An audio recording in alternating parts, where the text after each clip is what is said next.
The call that kept repeating. We've received some concerning information. It was the third time that week I had heard that sentence. Different company, different voice, same outcome. I sat quietly, phone pressed against my ear, already knowing what was coming next. We've decided not to move forward. The call ended politely, professionally, but not honestly, because this wasn't about my qualifications. I had already passed the interviews, twice, skills verified, references checked. Even the hiring manager had sounded excited during our last conversation. Your one click can keep these stories alive.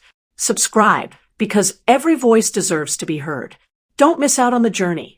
Subscribe and let's grow, laugh, and learn together. Something had changed afterward. Something consistent. Something deliberate. At first, I thought it was coincidence. Job markets fluctuate. Positions close. Budgets shift. But then it happened again. And again. And then one recruiter finally said something that made everything stop. Look, he added quietly, lowering his voice. Off the record, someone contacted us about you. My grip tightened slightly. Who? A pause. Then carefully, they claimed you had a history of stealing from previous workplaces.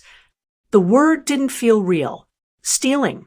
For a moment, I thought he must be confusing me with someone else.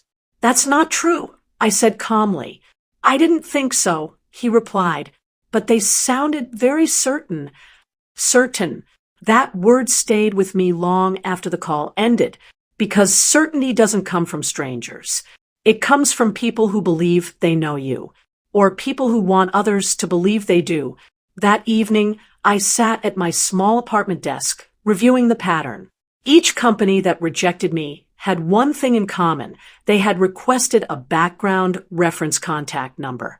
And each time, I had listed my parents' home landline, not because I expected glowing praise, but because I never imagined they would do something like this.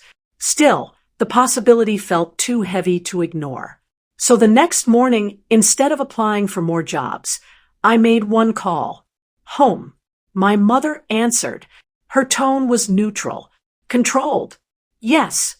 I need to ask you something, I said. Silence. Short. Sharp.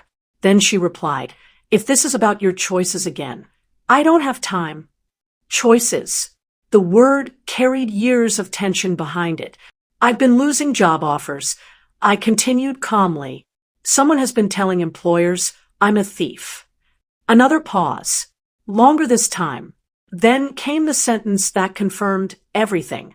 Well, she said, maybe now you'll understand consequences.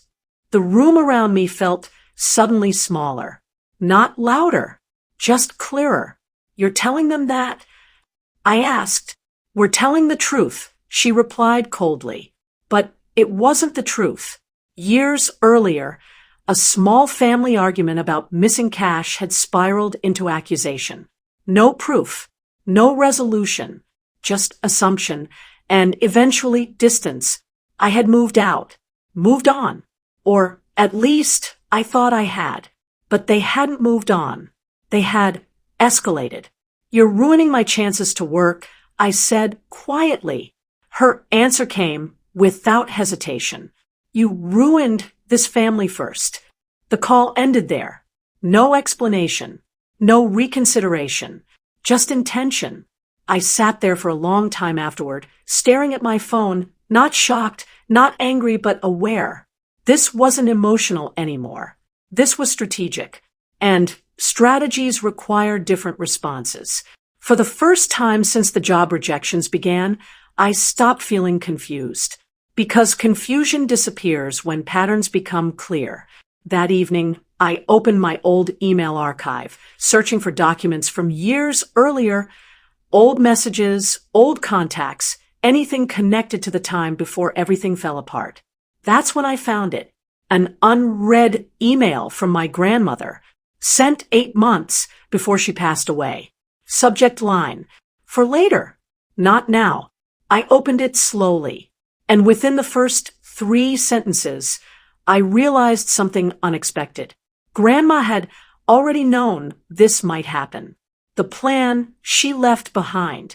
The email was short, not emotional, not dramatic, just clear, exactly like my grandmother had always been. If you're reading this, it means the situation at home probably didn't resolve the way I hoped. I sat back slowly. Grandma had never taken sides during family conflicts. She listened more than she spoke, observed more than she reacted. But when she did prepare for something, it was never random. Attached to the email were 3 documents. The first was a notarized statement. The date immediately caught my attention. It was written just 2 weeks after the argument years ago, the one involving the missing cash that had somehow turned into a permanent accusation. I opened it carefully. It wasn't long, but every line mattered. In calm, formal wording, my grandmother documented what had actually happened that day. She explained that she had later found the misplaced money inside one of her own storage envelopes, an envelope she had forgotten about during a rushed moment. The statement clearly said, no theft occurred. The misunderstanding was resolved privately, though tensions remained. My chest tightened. Resolved privately, meaning she had told my parents, and they had still chosen to hold on to the accusation. The second attachment explained why. It was a short note written in her handwriting, scanned neatly. Sometimes people hold on to a mistake story because it helps them justify distance. I read that line twice, not because it was complicated, but because it explained years of silence in one sentence. The third document surprised me most. It was a professional reference letter. Not generic, not emotional, detailed.